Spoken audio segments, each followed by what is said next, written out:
Charlie Boulevard. Les haïtiens cap des matchs New York sans fusil. Moi nous monsieur non mati. Les bombes yo kebo yo devo, c'est leur mourir police vini. Moi nous monsieur non mati. Hi there, I'm Chris Garrett and I'm coming to you live with this recording from my garden out here under the macadamia nut tree. And what I really want to show you today is this little asymmetric board that I've made for a guy up in Noosa to surf right-hand points.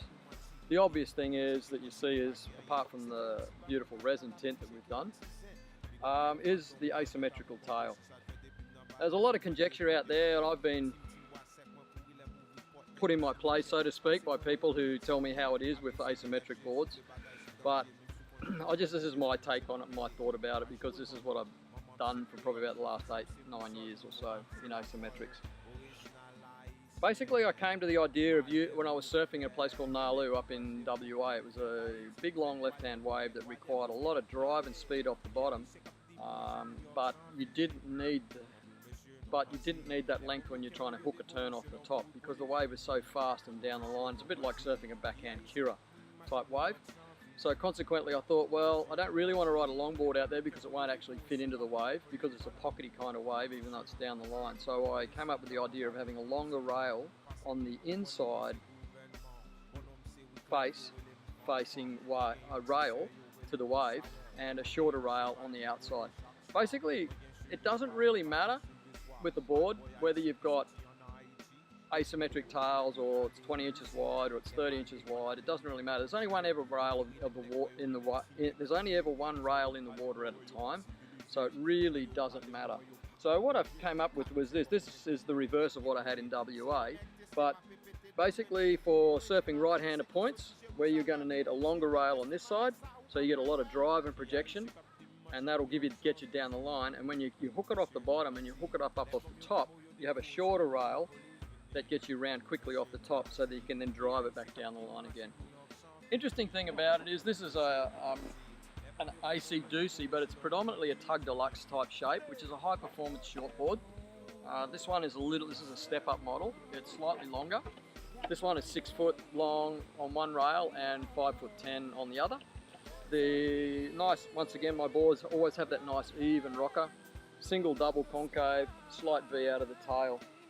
This one here is a double swallowtail, so we're 6 foot to here with a swallowtail and 5'10" to another little swallowtail on this side, just joining something like that. And the interesting thing you may notice is the fins are still offset as well. And people go, oh, that's a bit weird, and it's not really weird, because your fins are always measured from the tail of the board. So at the end of the board, being a little bit longer, they will come down the board, and these ones being a bit shorter with the rail will come up the board. So that's kind of normal in my head. Maybe look a bit weird to you, but to me it's normal. And I think the reason why that is because as human beings, we're pretty programmed to symmetry.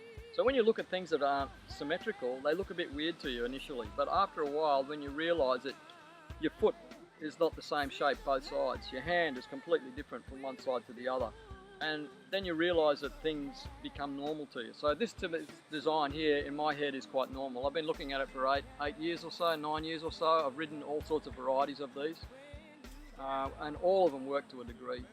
This board, I would say it's biased to the right for right-handers, so it has a tendency to want to go better on the right than it does go left. It will go left okay, and it's really, the symmetry is not really an issue. It's just a really nice way to really fine-tune a surfboard for a particular wave, so that you can get a little bit more optimal performance, and to maybe expand your mind a little bit to see what's actually possible.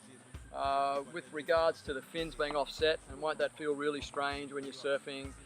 I sort of liken it to when you're walking down the road and you're walking down the road perfectly fine, all of a sudden you get a rock in your shoe. A rock just pops into your shoe.